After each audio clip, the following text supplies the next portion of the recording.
Sri Krishna, Sri Krishna, Sri Krishna.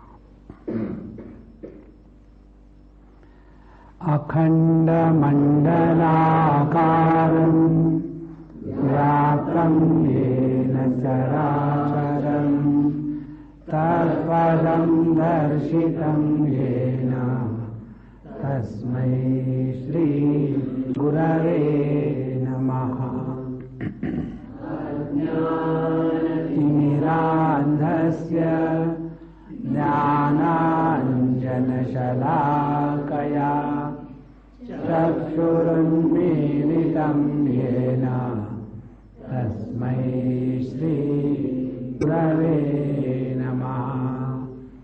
Gurur Brahma Gurur Vishnu Gurur Devo Maheshwaraha Gurureva Param Brahma Tasmai Shri Gurave Namaha. Tasmai Shri Gurave Namaha.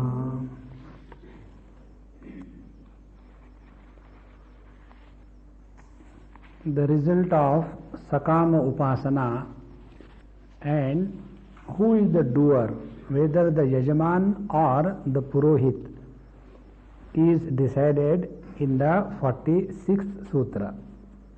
Now we take the last leap in this fourth section of the third chapter of Brahma Sutra, wherein we are trying to find out who is Adhikari for the Brahma Vidya.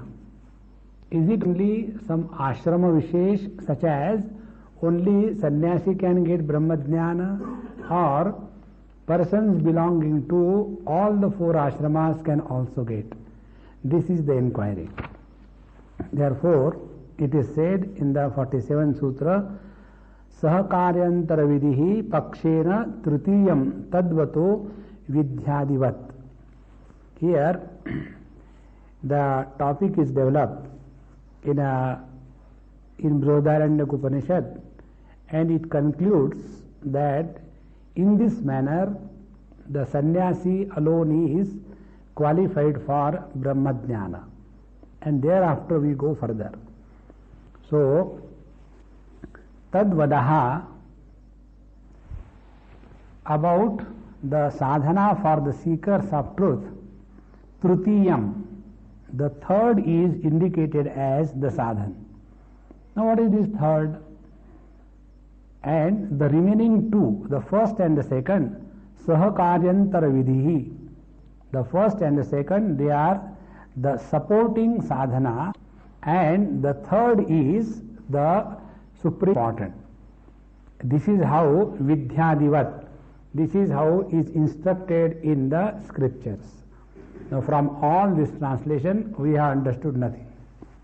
Therefore, where this topic comes, it comes in Brihadaranyaka Upanishad, and it goes like this, that there was a seeker, Kahol, he goes to Yajnavalkya and asks about the nature of Parabrahma.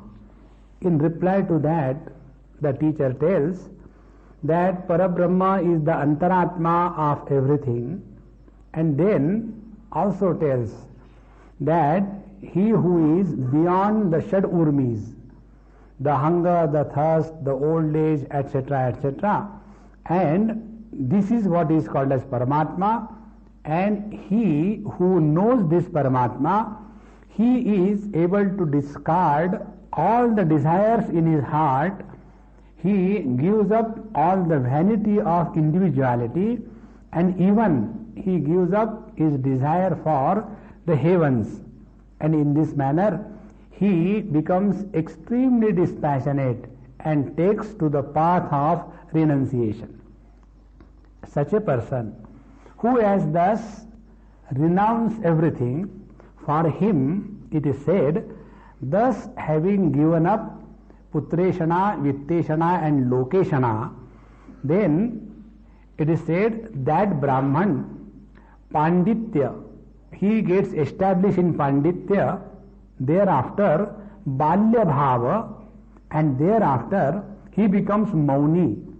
and thereafter he even gives up that mauna amauna and thus becomes fully established and one with the Paramatma. This is how the topic is presented in Brihadaranyaka by the teacher Yajnavalkya to the seeker Kahol. So, this topic very clearly indicates, so when the seeker has given up Putreshana, Vitteshana, Lokeshana and renounced the world, thereafter Panditya, then Balya and Mauna or Maunam Asita. So these are the three things to be taken. Now the mantra uses the word that Panditya and Balya Bhav Tishtha Seta. One should get fully established in this Panditya and Balya Bhav. Thereafter it is said that he should also get established in this Mauna. Now what are these three words? First is the Panditya. Now Panditya is what? When all the desires about the world, other world, this world is given up, then that seeker should approach the teacher, study the scriptures and have required knowledge about the reality. This is what is called as Panditya. Thereafter, Balyena Tishteta. Bala means a child. He should live like a child. That means we should not misunderstand. He should be childish. Most of us are childish. So, Balyena Tishteta means there should be total absence of any vikara. Like a child is living in and through all his activities without getting influenced by any vikara or modification. He lives innocently in this world and thereafter Maunena Tishteta. What is Mauna? Mauna is Mananam. Therefore he should constantly engage himself into reflection and meditation or Nididhyasan. And when these three conditions, that is the Mauna, that is the Manan and Nididhyasan, when they become Paripakwa, fully mature, then alone Brahma Sakshatkar takes place. So this is how the Brahma Jnana or Brahma Vidya is gained by a seeker who is sannyasi is indicated in this Brihadaranyaka Upanishad. So what is the sadhana? This is the sadhana path. So what is the sadhana? Sadhana is this, that first of all the three kinds of eshanas are to be given up. Putreshana, Lokeshana, Vitteshana. Thereafter one should take refuge in the study of the scriptures, withdraw from the world totally and start living a life of simplicity and purity without showing off what we have, what we don't have. And thereafter he should spend most of his time in contemplation and reflection. And this is how, when he continues living in this manner, then the Brahma Sakshatkar takes place. So, who gets the Brahma Jnana or Brahma Sakshatkar? Here is one example, that such a sannyasi alone gets Brahma Sakshatkar. Now when this is said, from this naturally the question must have been born in every mind, what about others? So according to this sutra which we have taken in this 47th sutra, we have concluded that sannyas ashrama is the adhikari or the Brahma Jnana. Now if this is said, then in the same Chandogya Upanishad we come across a particular topic where the Brahma Vidya is discussed in detail with reference to a Grihastha, and there the topic is terminated. So why, if Brahma Vidya is gained by the sannyasi, why in Chandogya Upanishad when the topic of a Grihastha is discussed, why there and then the topic is terminated? Why the Grihastha is not asked to become a sannyasi and then he gets Brahma Vidya?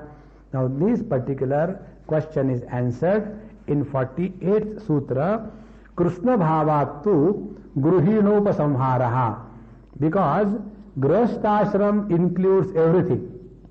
Because without the Grihasthashram, no other three ashrams are ever possible. Brahmacharya ashram is also possible because of Grihastha ashram. So also Vanaprastha and the Sannyasa. And not only that, the maintenance of the three ashram is also done by the Grihastha ashram.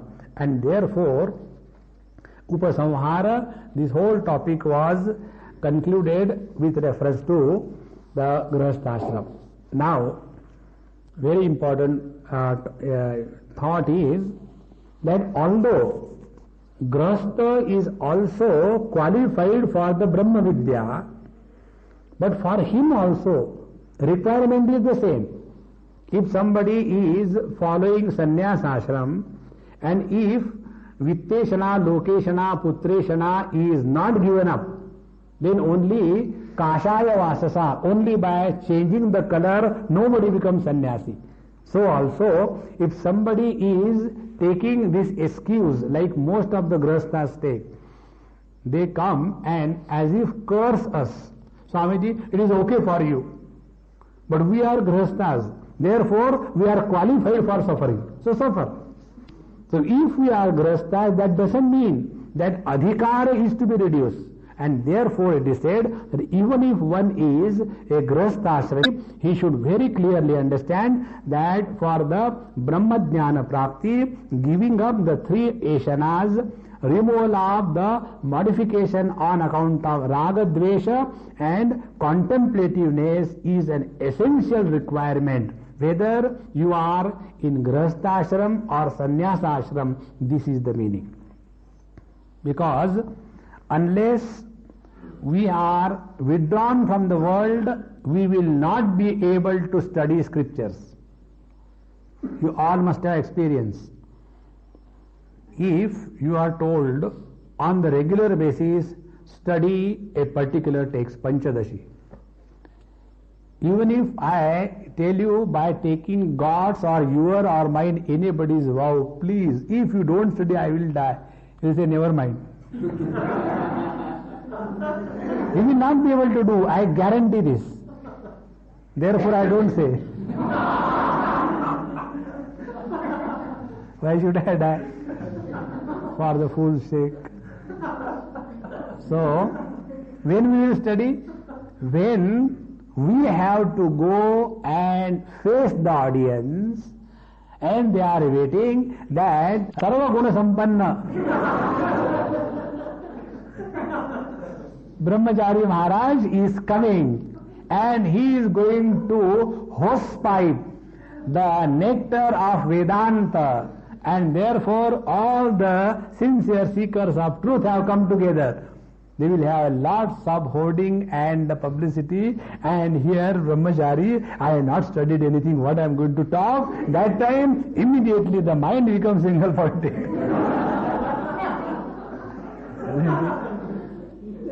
So there, where from the Vairagya comes? Our Vairagya also comes under terror of the necessity. That is why Bishasman Vata Pavate Bishodeti Suryaha.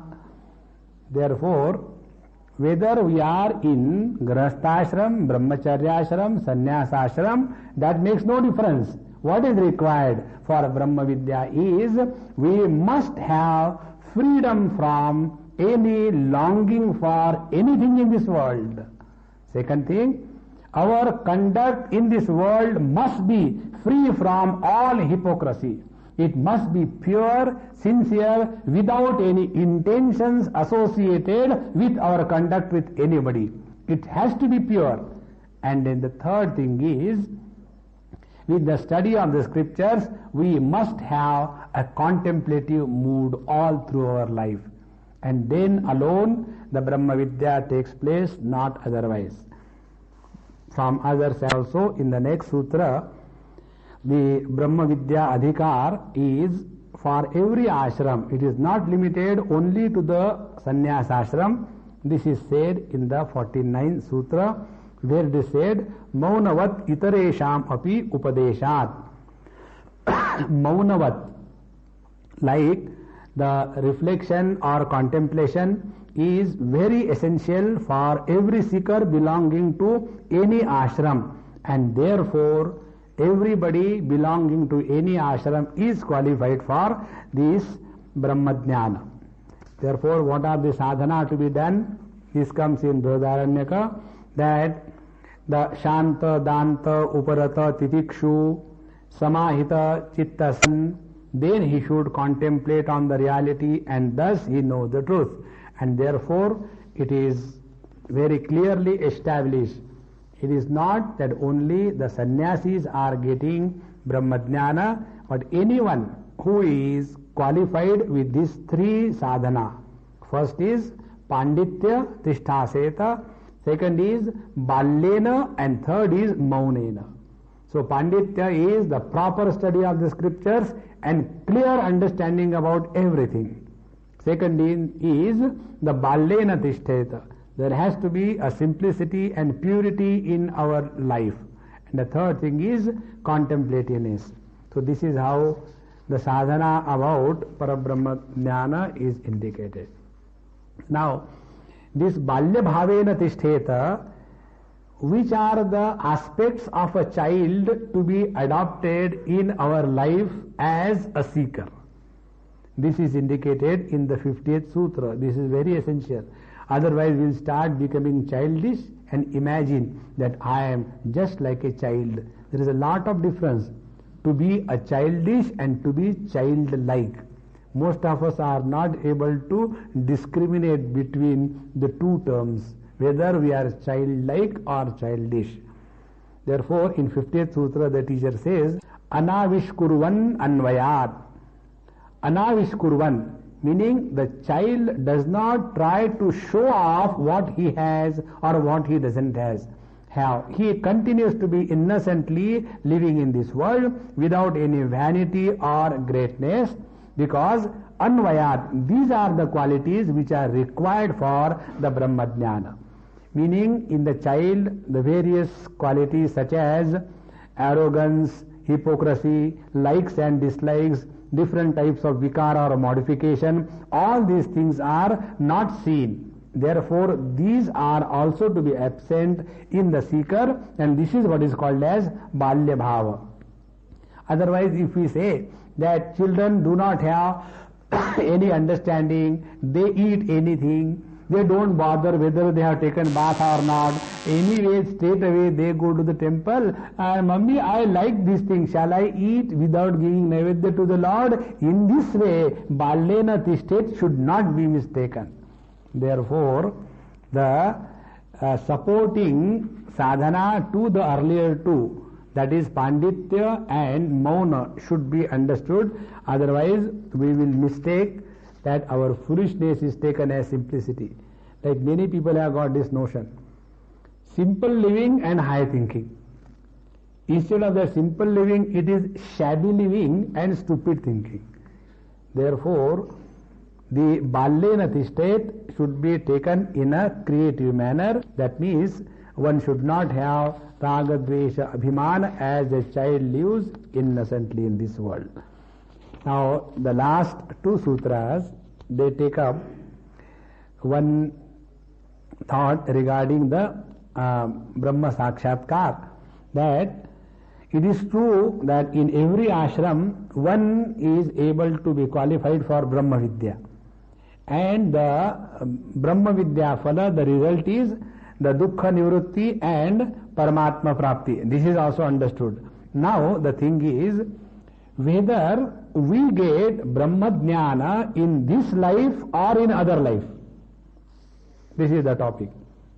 So this is said in 51st Sutra, Aihikam api aprastuta pratibandhe tad darshanat. There is every possibility that we can get Brahma Jnana in this very life, provided there is no pratibandha. And if there is a pratibandha, never mind, we will get the Brahma Jnana in the Janmantara, in the other life. This is how it is shown in scriptures.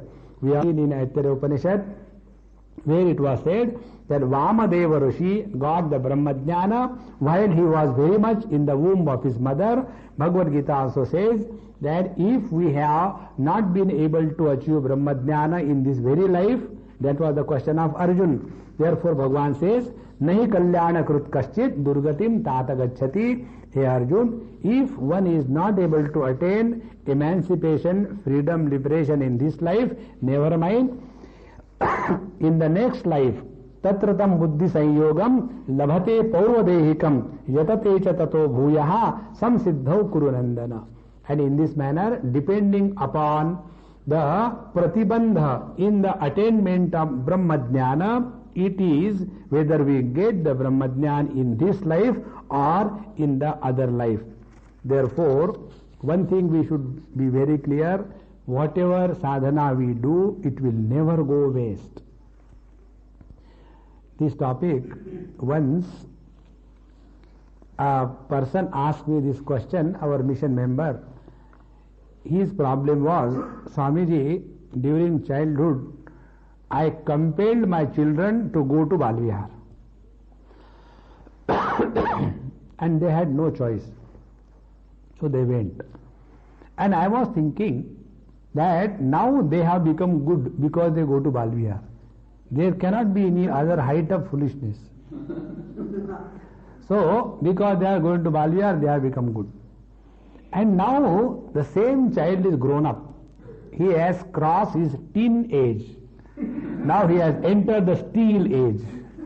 Teen age is T-I-N. Teen age is up to the 19. After that he becomes 20 and then it becomes a steel age. Meaning he doesn't listen to anybody. Because steel age. Now after having entered the steel age, now my son, forget about going to any other Chinmaya Mission class, he even doesn't salute the Lord. What is going to happen? I said, doesn't matter, mission will continue. He said, no.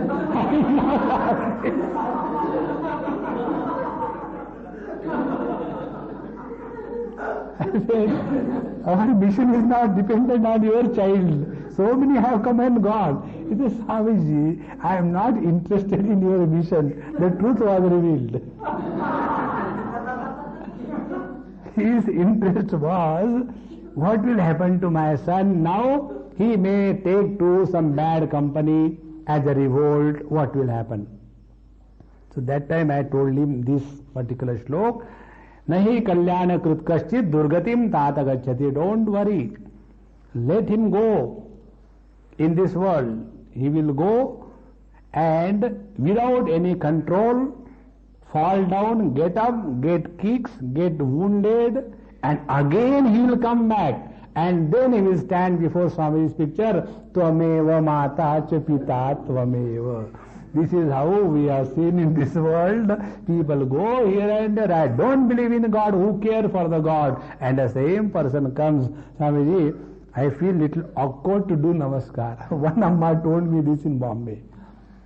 He said, Swamiji, will you mind if I talk to you like a friend? I said, I don't mind even if you don't talk. There is no necessity to talk. He said, no, I have never done namaskar even to my father. I have never gone to any temple. And here I see so many people, they come and do sashtanga, ashtanga, nostanga, different types of namaskar, and I feel so awkward that I will bend down and touch your feet. I don't know whether they are clean or not. I said, keep tissue paper and then So, it becomes very clear that unless there were this samskar from earlier life, this inclination for the spiritual life will never come. And therefore, depending upon the pratibandha, whether we will be getting the Brahmajnana, Brahmavidya in this very life or the next life is determined.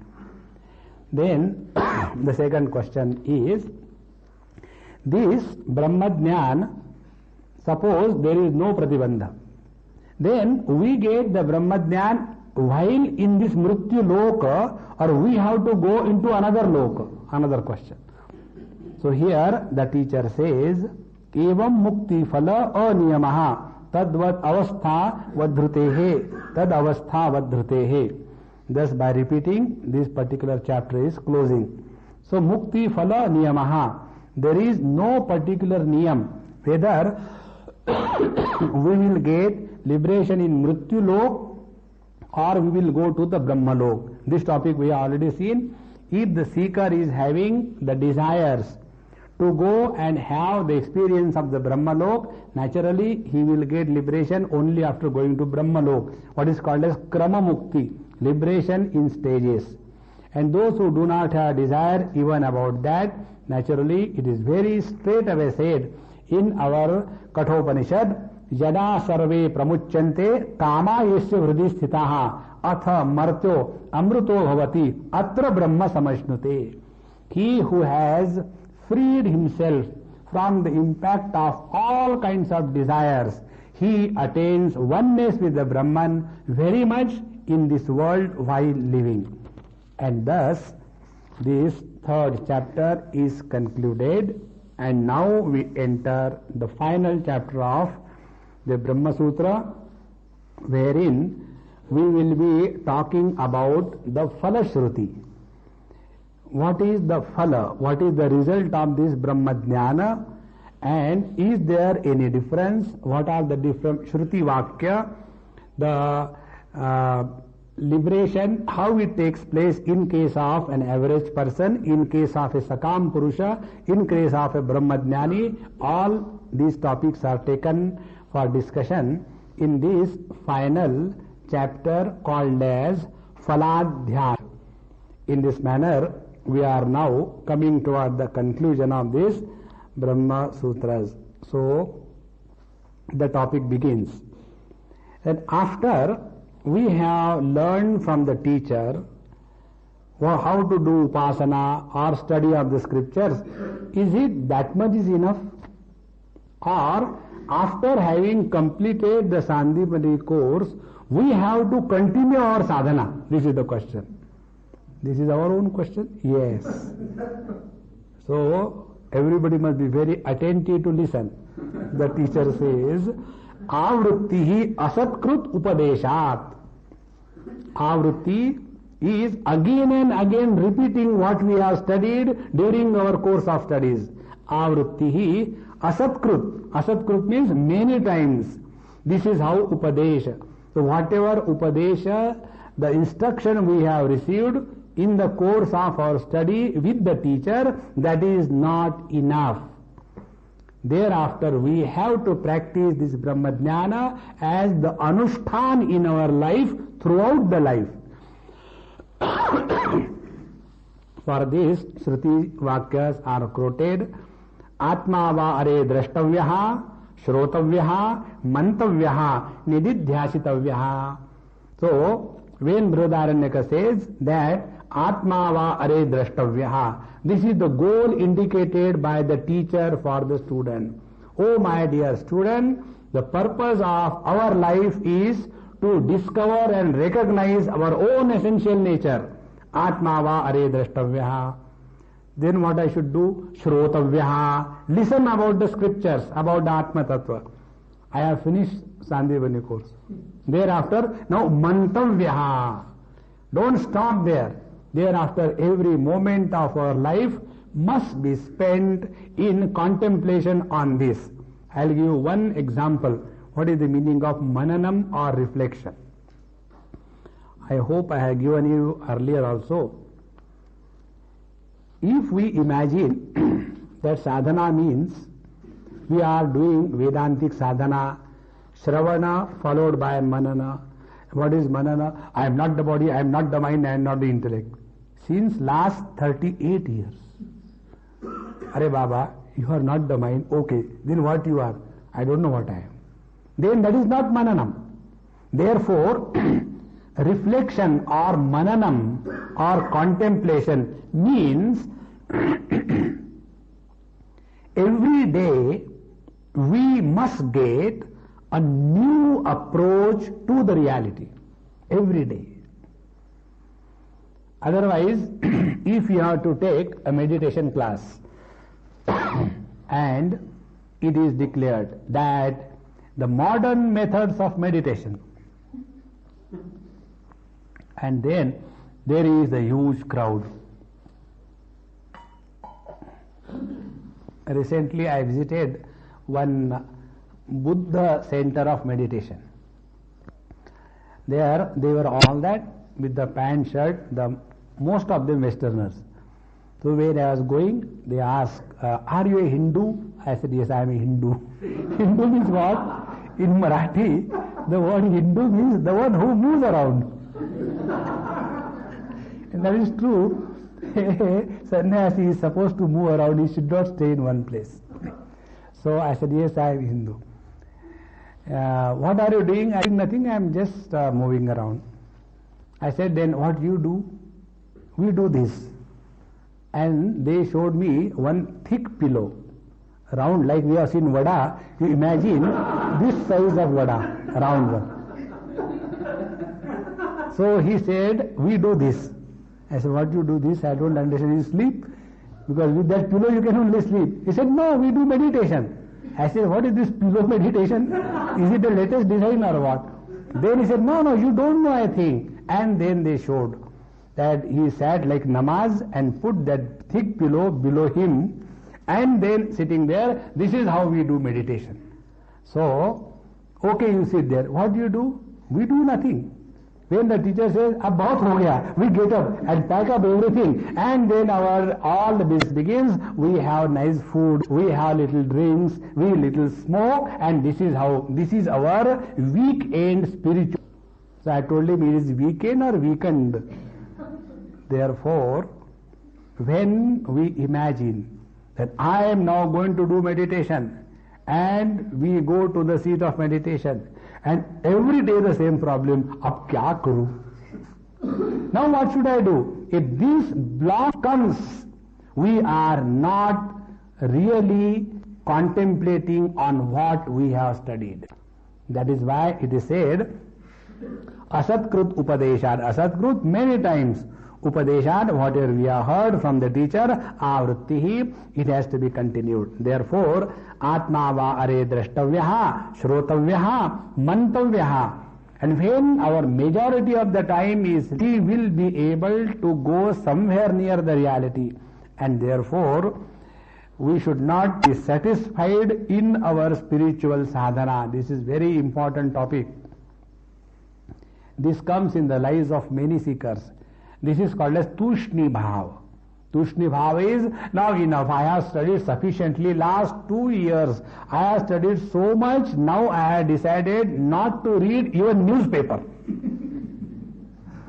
I have heard this statement from one child who completed his 10th standard, 12th standard examination.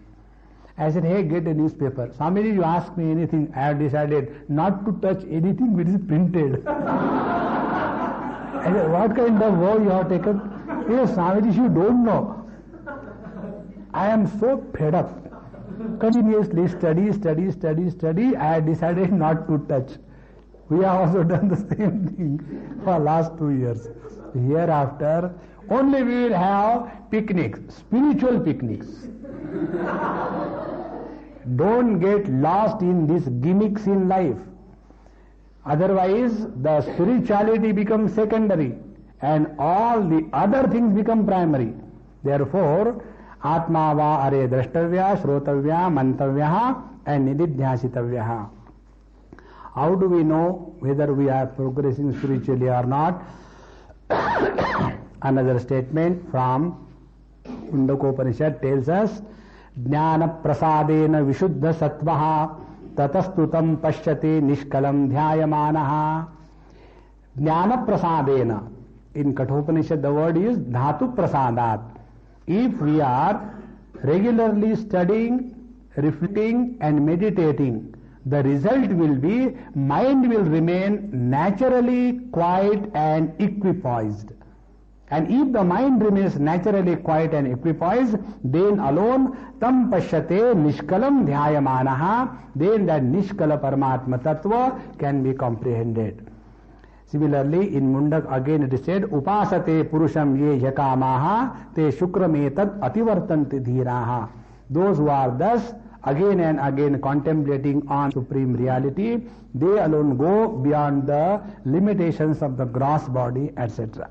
Therefore, enough that we have studied. Now, Upanishads finish, Bhagavad Gita finish, Ramayana finish, Mahabharata finish, Then your Bhagavad Gita finish, Brahma Sutra finish. Now only I am remaining. I am waiting when I will be finished.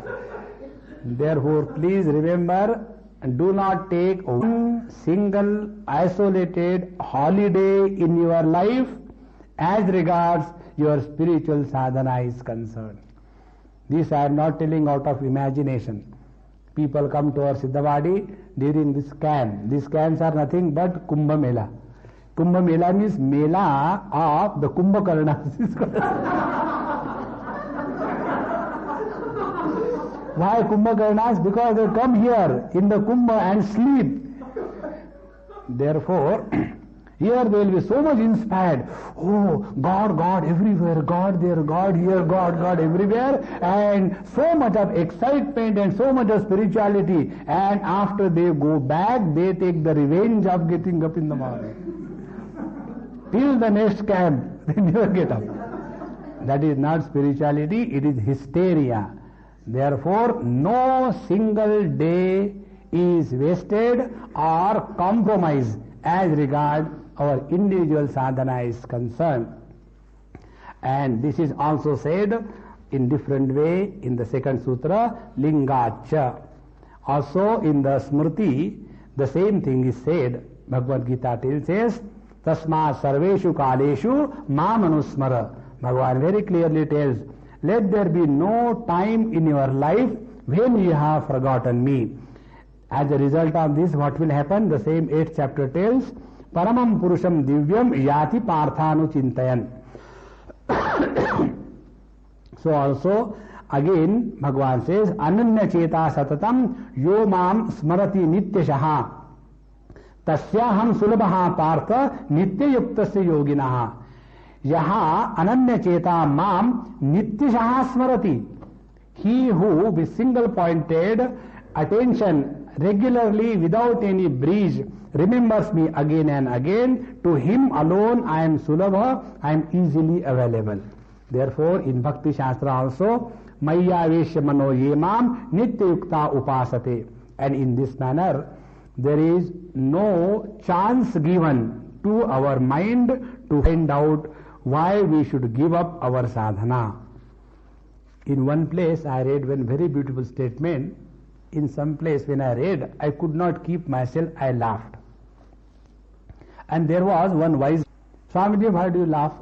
I said, because I looked at you. What else can you say? No, there must be some reason. I said, you are not unreasonable. You are sufficient. You are sufficient reason. No, what is the reason? I said, read that.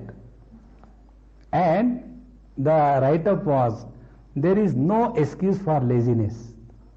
So when I read that, I laughed. And as you have not laughed, that person also said, what is there to laugh? If you don't understand the joke in this statement that there is no excuse for laziness, your IQ is minus 230. I think I have proved. There is no excuse for laziness, means we can be lazy under any condition. That is what we are. So, now, how should we do the chintanam of this Paramatma continuously? In what bhava this Parabrahma should be contemplated upon? This is said in the third sutra, Atmeti tu upagachanti grahayanti cha. Atma iti. The reflection or contemplation or mananam should be iti. That Atma is my essential nature. Meaning, the reflection on the Paramatma Tattva should never be done objectively. It has to be only a subjective experience. Therefore, please understand what I am telling clearly, don't misunderstand. When we chant Hari Om, Hari Om, Hari Om, Hari Om with every respiration, after a time it becomes a mechanical synchronization. As a result of this, only mind becomes quiet, but the subjective experience does not develop. So, long time back, when I was one day just sitting like this thing clicked. I said, now this Hari Om is continuously going on. What next? And in that thought, I was lost. And then it occurred that after the mind has become pure, after it has become highly contemplative, now Atmeti. Now our next step should be Aham Brahmasmi. Aham Brahmasmi is not the word. That I am of the nature of Brahman, and therefore the Bheda of in and out, which creates the limitation of Parichinnata with reference to Jiva Bhava, which creates the limitation of Pratyakshata with reference to the objective experience. This has to be merged, and it is possible only under one condition, when the in and out concepts from our mind are once for all erased. That mind which is not entertaining the concept of in and out, alone that mind is erased, and then alone we are somewhere nearer the reality. Therefore, subjective element in the upasana is a very, very important aspect. So, Atmeti, in this manner, this upasana should be done, and by this alone the Brahma Tattva is recognized, meaning the Brahma Tattva, if it is not recognized Atma Bhavena, it will be only a conceptual understanding. It will not be the correct one. Tathacha Grahayanti. And in this manner, such Brahma Abhyasi, they will be talking about, or they will be contemplating about only in this subjective manner. Those who are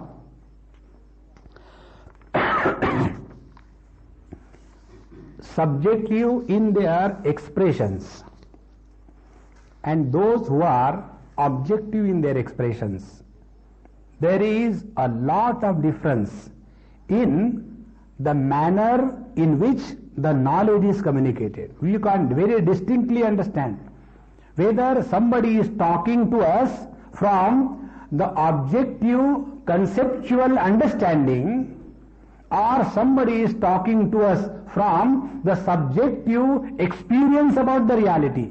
And this makes all the difference. And for that it is said that all our upasana must have the element of subjectivity, and that way alone Grahayanti, such teachers alone can communicate about the reality perfectly well. This is what our Yamaraj tells in Kathopanishad, that na narena avarena proktaha anuresha dharmaha. If the teacher is only at the surface level, if he is only a pandit, if he is only an erudite scholar, and if he has not practiced the knowledge what he is talking about, the knowledge can never be communicated. In this manner, in this third sutra, the Atma is indicated to make it subjective, as like in Mandukya, that I am Atma Brahma and this Atma is Chatushpad, or in case of Brihadaranyaka Upanishad, the instruction is that this Atma is the inner controller of everything, and that is your essential nature. And in this manner, it is that Satya, and that Satya is not other than you. In this manner, the truth is always indicated as our own subjective being. This is the meaning of how we should do the upasana. So in this upasana, it has to be subjectiveness and not objective. The more we will become subjective, you will understand there is a flow of divine bliss from within. There is no dearth of words or vocabulary to express what you are experiencing. Please understand, when I have to talk on the biography or the life of somebody by reading account about him from a book, I will always be short of vocabulary and information. because it is the knowledge which is gathered from outside. But if I have to talk about my experience, how I came from Bombay to Siddhavadi, I can go on talking till you commit suicide. Because I can go on talking evidence, and therefore this is a very clear understanding that those who are vocabulary and correct words at the right time, it is only because their expressions are not born out of experience, but it is only the hearsay, what is said by A, what is said by B, or अपन को तो कुछ कहना ही नहीं. Therefore,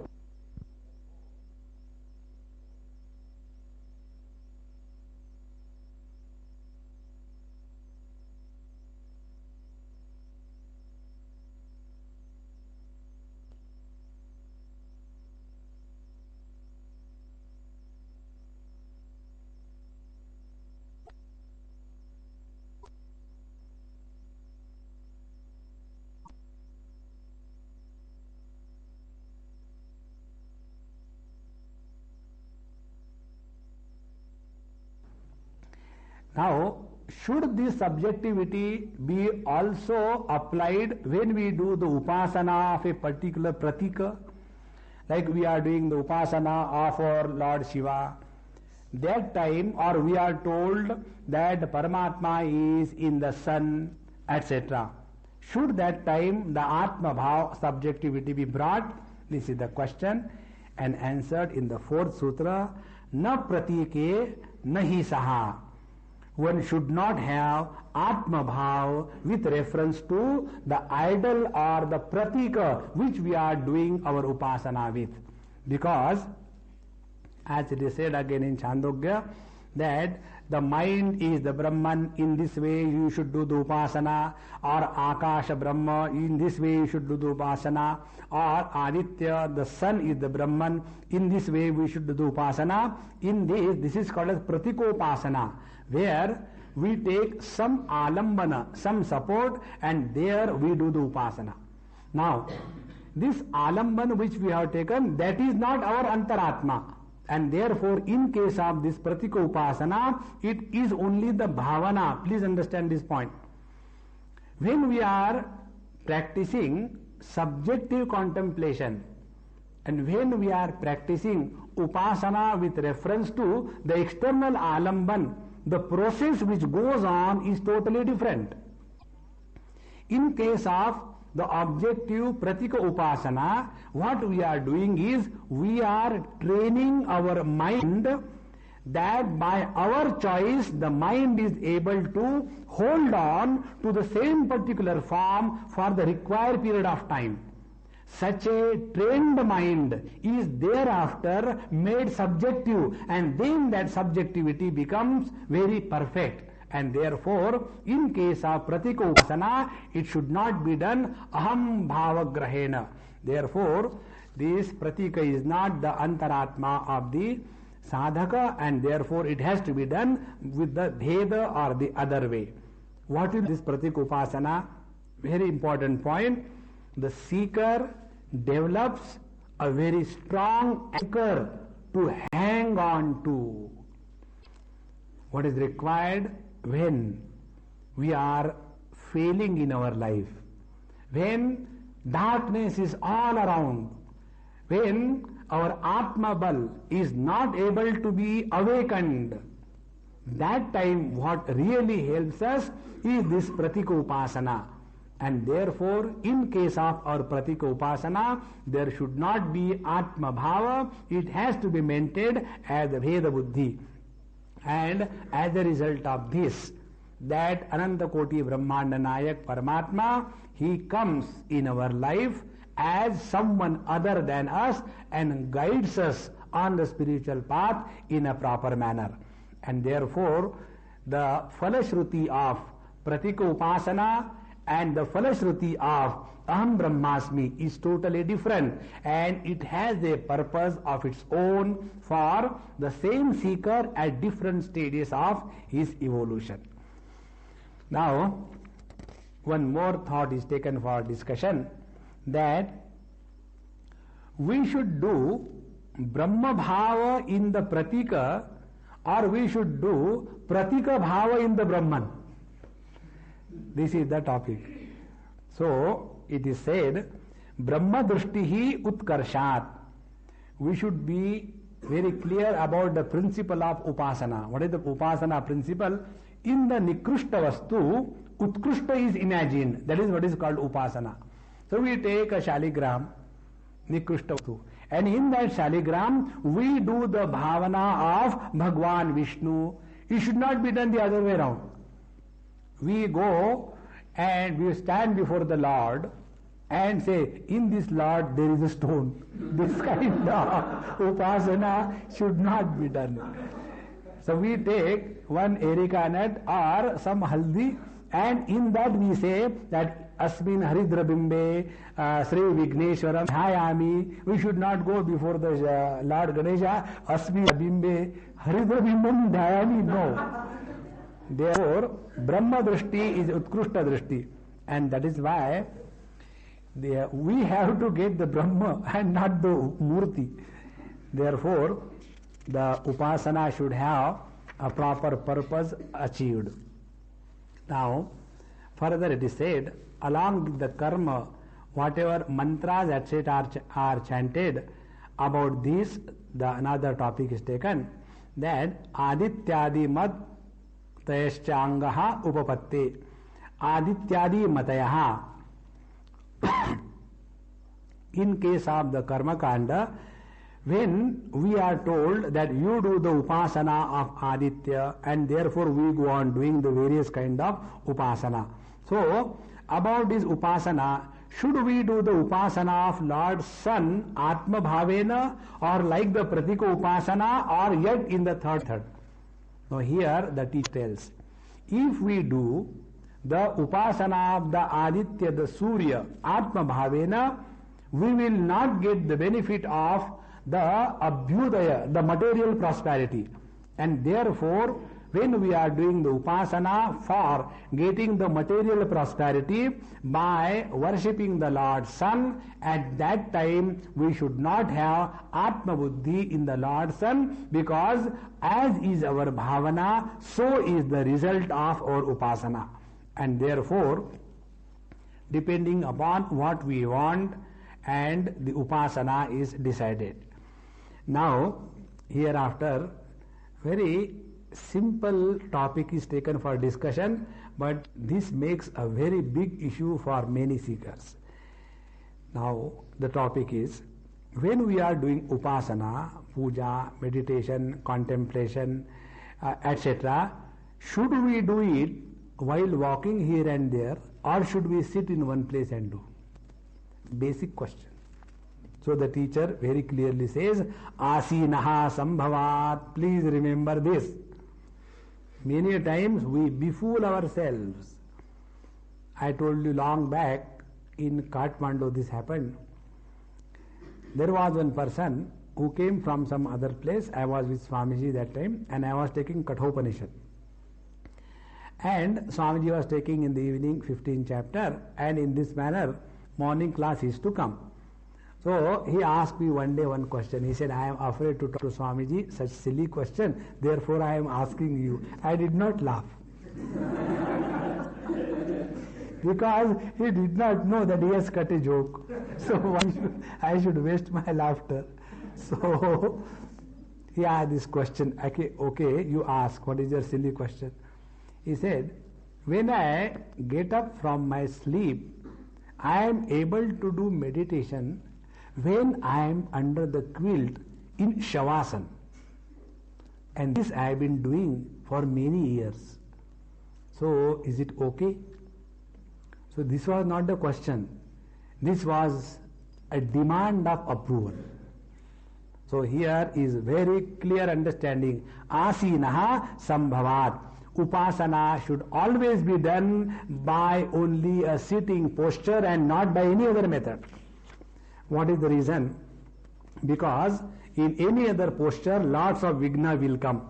For example, if we are doing upasana while walking here and there will be lot of vikship, somebody has come, somebody has gone, and there is a pain here, pain there, and in this manner we will not be able to do. If we do the upasana meditation in Shavasana, we will not know where the meditation has concluded and the Sushupti Avastha has begun. Therefore, it is not allowed. The only way is the asana. And that asana also should be such that we should take support only from the bottom. We should not take support from all the sides. Because what is the difference between Shavasana and Sukhasana? Only this much is the difference. Lesser area is exposed for support. When you are sitting in this posture, only, let us take 1/10 of your total body surface is exposed. As I am sitting now, in my posture, if you see the total area which is taking support, in case of me, there is more area which is supported from below the feet, from the back, and the total area support is more, and therefore I will be more body oriented than you. And therefore it is essential that only in the cross-legged position, only in the upright position, one should do the dhyanabhyas and not any other way. This is what Bhagavan also very clearly says, Upavishyasane yunjad yogam atma vishuddhaye. So after having sat in a proper posture alone, one should start the practice of dhyanabhyas for the purification of antakaran. And the further sutra tells dhyanacha, and for that, what is the nature of this upasana? The nature of the upasana is contemplation. Now be very attentive. When suppose you sit for, let us take 1 hour, 1.5 hours for your daily upasana. In that daily upasana, if we want to, for the purpose of understanding, we divide the total period of 1 hour. For, let us take 5 minutes or 7 minutes, you sit before the Lord and make everything clean. And maybe another 10-15 minutes, you complete your puja, all mantra, etc. So 20 minutes are over. And thereafter, you study or understanding. Suppose you study that intensely for 10 minutes. And then the remaining 10 minutes, you should continue on the same asana without getting up. And then you will see what a benefit and single pointedness is achieved by us.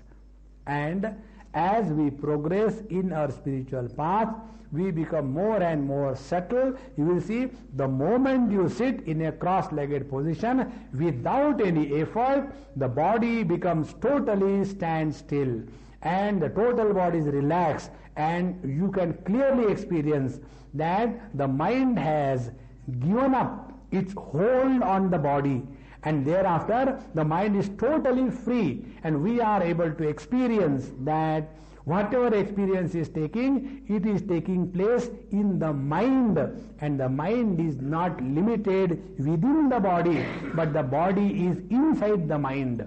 In this manner, the total different experience takes place. And therefore, this dhyanabhyas must be done only in a sitting posture, because chitta ekagrata can come only when we sit in one place and not while talking or moving here and there. Further, to make this point more stronger, it is said achalatvam cha apeksha, because Shruti Mata very clearly tells, if we want to have contemplation and meditation, it is necessary that body must be very achala. This is apeksha, this is expected in our chant in Shvetashvatara. We have seen trihi unnatam sthapya samam shariram hrudi indriyani manasa sannivesha brahmo dupena pratareta vidvan srotamsi sarvani bhayavahani. Like in Kaivalya Upanishad also we have seen that the seeker should sit in an upright posture and close all his faculties, withdraw his mind from all the other engagement or the themes, and then engage that antakaran or mind on the contemplation of the reality. And this all has to be done only by sitting in a straight and undisturbed posture. Therefore, upasana should be done only by sitting in a steady posture, and so is also said in the Bhagavad Gita, Smaranti cha, the 10th sutra tells us in the Smruti Grantha, like Bhagavad Gita, Samam Kaya Shiro Grivam Dharayan Nachalam Stiraha Samprekshanasikagram Swam Dishaschanavalokayan Prashantatma Vigadavihi Brahmachari Vrate Sthitaha Manaha Sayamya Machittaha Yukta Asita. Asita, having sat in one place. Matparaha. And therefore, one must not have any doubt about it. And we should not be in the fool's paradise. No, these days I am doing my japa while walking, talking, and while cutting sabji also I take the Lord's name. This is okay. By that there is peace in the kitchen. If you are doing upasana, it is very essential that we sit before the Lord, and that particular 1 hour, 2 hours, we do not belong to anybody. We belong only to the Lord. And then only our sadhana becomes fructifying and meaningful. Now, having sat in one place, how our sadhana should be continued? The teacher says in the 11th sutra, Yatra ekagrata tatra avisheshat. What is required is, we should find out a place where our mind is naturally cooperating. You will see for every one of us, there is a particular place or a particular time which is very cooperating. So wherever our mind is able to be very steady and contemplative, choose that time, choose that place. Do not force yourself getting lost into any other idea. The main idea is our mind should cooperate, and whatever way it can cooperate, take up to that. That is the right sadhana for us. Many times what happens, we sit for dhanabhyas and we have read so many things and understood nothing, and that not understood thought comes out. You should meditate by facing east if it is morning. You should meditate by facing west if it is evening. But I don't know now it's morning or evening. And I don't know in this particular place which side is the east, which side is the west. And therefore, that one east or the west is enough to destroy our equipoise. Therefore, do not get involved in any other thing. Find out in whichever place your mind is able to be naturally quiet and cooperative, take that. In our Shvetashvatara Upanishad, this thought is given in a similar way. Same shuchau sharkara vanniva vivarjite shabda jalashrayadivihi manonukule natu chakshupidane guha nivata shrayane prayojayet. Manonukule, where our mind becomes naturally quiet. You will see in your own life, when you go to different places, in certain places our mind becomes naturally extremely quiet. So understand that particular place is very conducive for us, and continue your dhanabhyas. Now the question comes, how long should we continue this business of spirituality? Because with great difficulty 2 years are over. Now you are telling Atma Vare Drashtavya, Shrotavya, 2 are over. Mantavya, Nididhyasitavya, how long? So the teacher says, Aprayanant tatrapihi drushtam. Aprayananta means up to death. Our sadhana is not over till we die. Therefore, one should not even think that now I have done sufficient sadhana. There should not be tushni bhava. I have done a lot of japa now. Do you know how much japa I have done? I have changed more than 25 malas. Why did you change? You don't like them? No. They got worn out. Hari Om, Hari Om, Hari Om, Hari Om, Hari Om. This size Rudraksha, because of constant use, became so small and worn out, like the 25 malas I have done. Then, not only that, now my fingers are worn out. Therefore, now I have decided, enough of sadhana. No. See, one important thing I will tell you. If we want to be alert in our spiritual sadhana, please remember following points. If you do the same thing every day, most efficiently, it terminates into mechanization of sadhana. And therefore, in our sadhana, we must be able to involve ourselves fully. And the full involvement comes when every day we are studying something new. And if this is done, you will see our sadhana automatically goes. Therefore, first we study, let us take Bhagavad Gita, then the whole Panchadashi, then the Vivek Chudamani, and then the Brahma Sutras, and then our Patanjali Yoga Darshan, then the various kinds of texts. We are not short of number of texts in our scriptures. And thus go on reading and studying again and again new books. That will keep our faculties absolutely alert, and our sadhana will continue up to death. Otherwise, Bhagavad Gita मालूम है, Upanishad बहुत हो गया. I remember why I am telling you this thought. I heard this kind of statement in Pune. When I went there, before maybe your course started, I conducted there one yajna for 7 days, and the title for the yajna was Mauj Mein Raho. You know about it. Now, when one came, she told that I will come only for the first day, inauguration day, because I just wanted to meet you. Now I can't come every day. I said, all right, don't come. Thank you for not coming. Remaining day, there will be one less person sleeping in the audience. So, then she started coming every day. So I asked, why are you coming every day? And what I heard from her was a shock of my life. She said, Swamiji, I have attended all the Bhagavad Gita lectures given by Puja Gurudev. Thereafter, many Swamis have come, and they have been talking about Gita Jnana Dvitiya Adhyaya, Gita Jnana Tritiya Adhyaya, Gita Jnana 20th chapter. So, any chapter of Gita you say, I have already studied. I said, then what happened?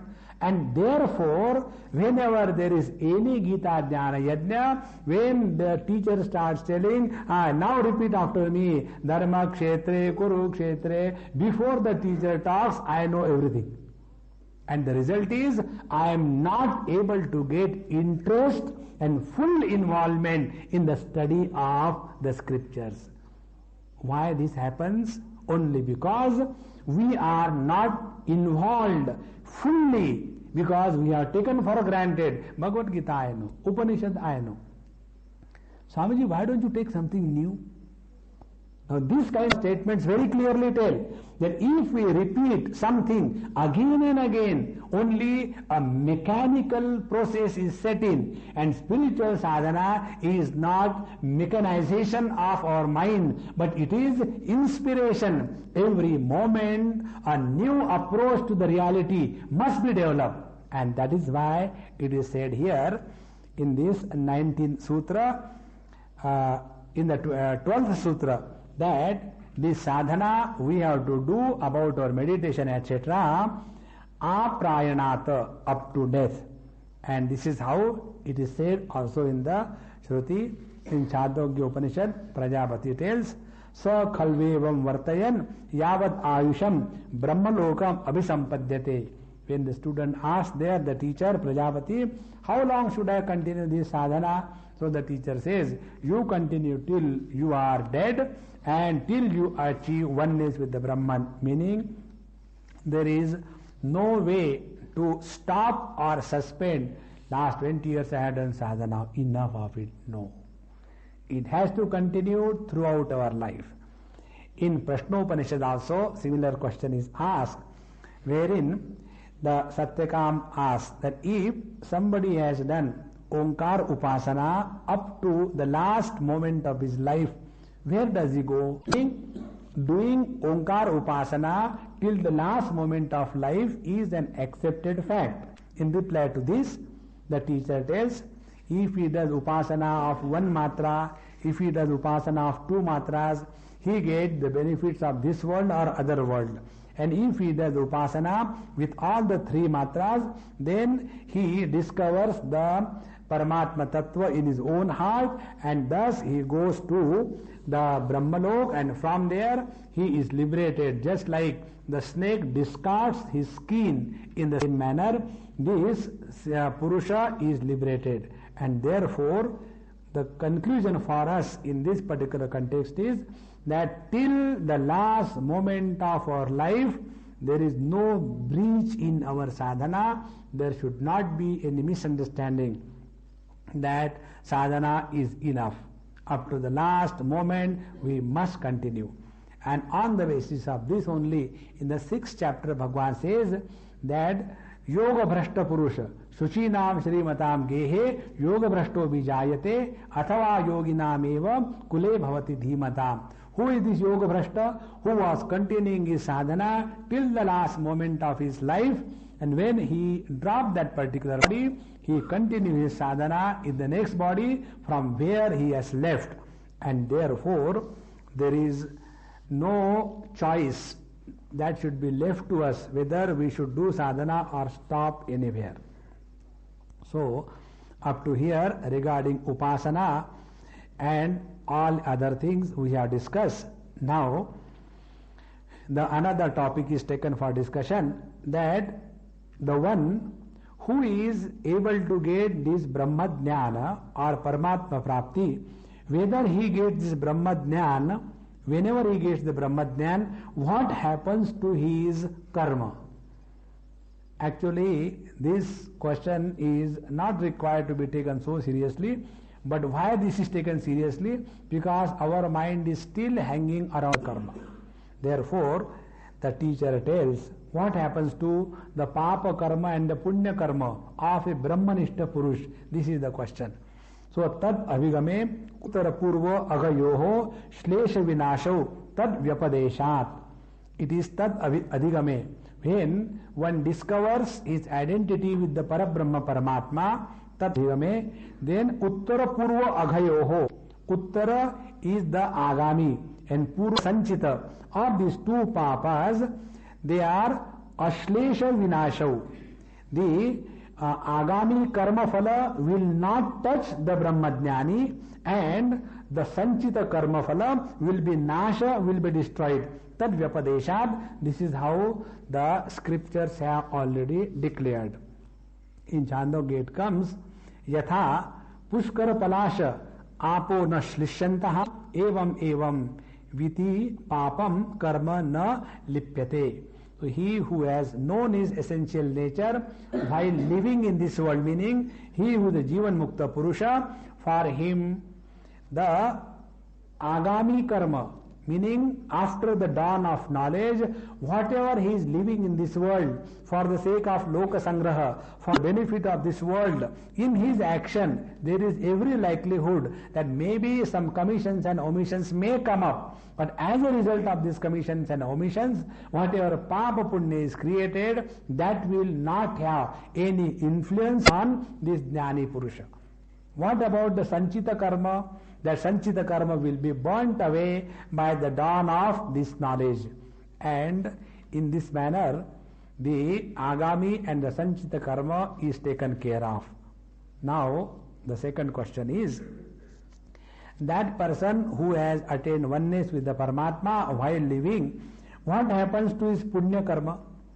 He had told only about papa karma. What about the punya karma?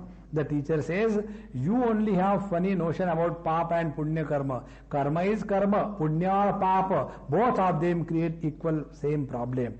Therefore, itarasya api evam amshleshaha patetu. When the body is discarded, even punya karma, whatever was sanchita and whatever is likely to be in the agami, these are also taken care of in the same manner like the other karma. Then about the third type of karma, that is prarabdha karma, and if every kind of karma is destroyed for the Jnani Purusha, how his body will be maintained? Because our scriptures tell that the body is maintained only as long as the law of karma is operating.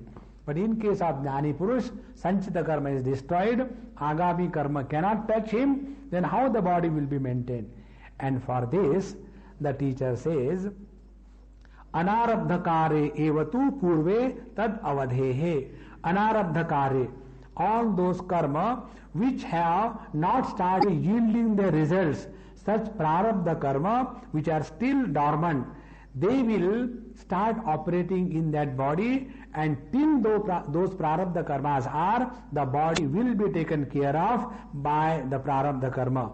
Therefore it is said, tasya tavad eva chiram yavanna vimokshiyatha sambatse. Therefore we don't have to worry how the body of the Vidvana Purusha is maintained, as long as the prarabdha karma, because of which this particular body was created, till then the body will be continued, and after this prarabdha karma is exhausted, then only the body is dropped. Therefore, bhogat eva prarabdha kshayaha. This is the rule. Now, if this rule also we really apply in our life, you will see a lot of change in our attitude. What is this rule? If prarabdha cannot be avoided, the only way is to accept whatever comes in our life gracefully. Graceful acceptance of whatever comes in our life is the beauty of a spiritual seeker. And all the time complaining and thinking, see, I am so unlucky, you are lucky. And in this manner, constantly blaming one's prarabdha and suffering. This is not the way of the seeker. Therefore, right in the beginning in Bhagavad Gita, when Bhagavan Sri Krishna was talking about to Arjun, there he very clearly tells, Matra sparashastu kaunteya shitoshna sukha dukkhada. Whatever sukha or dukkha that comes in our life, sukha dukkha comes as a result of prarabdha. Be very attentive. When I get something or when I don't get something, that is not prarabdha. Please understand this. Suppose I get car or I don't get car, that is not prarabdha. What is prarabdha? When the car is there or not there, if I become miserable or if I become happy, so that happy experience or the miserable experience, that is the result of the prarabdha. Getting objects in life or not getting objects in life has nothing to do with the prarabdha siddhanta. Prarabdha gives us only two things. One is sukha, other is dukkha. And therefore, all of us have got this experience many times for no reason. We are very happy. And we are surprised why we are happy today. And others are more surprised. What is wrong with you? And we are also surprised. Something is wrong. Normally I am miserable. What has happened? So that time our earlier prarabdha, it has come out in the form of this joyful experience. And therefore, this is recognized, known by the wise Purusha. He is established in this Brahma-jnana. And therefore, such great masters also go through all the prarabdha karma with total smile on their face and do not get disturbed. Now, this is about the prarabdha karma, about the jnani. This is said. If this is so, why in the scriptures we come across statements like, even for the jnani, Ajivan, up to the last moment of his life, he should continue Agnihotra if he is in that particular ashram. Why this is said? Like we are told earlier, Brahmadhyana need not take place only in the sannyas ashram. Brahmadhyana can take place even in the grihastha ashram. Therefore the question is, if Brahmadhyana is taken place in the life of a grihastha, even then he is instructed that he should continue doing his karma according to the grihastha ashram. What is the need? Because if he is a jnani, the agami karma will not touch him. His sanchita karma is burnt away. Prarabdha will take its own way. Why the scriptures have given such instruction that even after the dawn of knowledge, if you belong to a grihastha ashram, etc., whatever is your ashram, according to that, you should engage yourself in the karma. What is the reason? This is explained in the 16th Sutra. Agnihotraditu tat karyaya eva tat darshanat. This is a very beautiful sutra. It is said that the karma is not done for the sake of the jnani purusha after the knowledge. Then karma is continued to be done by the jnani purusha for the sake of the karma. Because he becomes yadyadacharati sreshtaha tatta deve tarojanaha sa yat pramanam kurute lokaha tadanuvartate. See, one example I will tell you. Two examples I will give you. We all have seen those who had the opportunity and the good luck to be with Swamiji. Swamiji was working day and night. There was nothing Sunday, Saturday, holiday, any comfort or rest as the criteria for his working. Now, if he is an ideal before us, naturally we also get inspired and work. One example. Now, was it necessary for him to work? No. Then he has demonstrated through his life how it is essentially required for every person to keep himself busy. And for that purpose, Shruti Mata advises very clearly, even for the jnani, for the sake of maintenance of the traditions, for the sake of giving guidance to the average people, it is necessary that even the jnani purusha should engage himself into the required kartavya karma, etc., although it is not obligatory for him. And therefore in Bhagavad Gita also Bhagavan says, Name parthasti kartavyam trishu lokeshu kinchana nana vaptam vattavyam varte evacha karmani. Yadihi aham navarteyam. If I don't engage myself incessantly in all the activities, all the people will say that we are the devotee of Bhagavan Krishna, he never worked, so why should we work? And therefore Shruti Mata gives this instruction even to the Jnani Purusha, why they should continue working even if the knowledge has taken place. And further it is said that is it that it is only the ashrama yukta karma that they are doing, or any other karma are also done by the wise people? So it is said in the 17th Sutra, Ataha anyapihi eke esham ubhayoho. For the jnani and the sadhak purusha, for them it is essential that the Shastra Vihit karma should be continued, because for the sake of the seekers, the Jnani Purush should demonstrate in his life, and that is how in Bhagavad Gita it is said that Joshayet Sarva Karmani Vidwan Yukta Samacharan. And in Ishavasya also it is said that the Jnani Purush also should keep himself busy, that alone can inspire. And thus, toward the end of this first section of 4th chapter, the last topic is whether the karma should be done along with the vidya or what. So it is said, if the vidya forms the anga of the karma, then it should go together. But if it is Brahma Vidya does not fall in line with the karma, therefore it should not be practiced. Then the last question is how the prarabdha karma of the jnani takes place. So bhogena tu itare kshapaitva sampadyate. So the prarabdha karma, whether good or bad, of anybody, whether jnani or ajnani, is removed only by bhogena. And in this manner, this first section of the fourth chapter of Brahma Sutra concludes. Hereafter we will take up the second section in our next class. Sri Krishna, Sri Krishna, Sri Krishna. Om Purnamadaha Purnamidam Purnat Purnamudachyate Purnasya Purnamadaya Purnameva Vashishyate. Om Shanti Shanti Shanti. Hari Om. Shri Gurubhyo Namaha. Hari Om.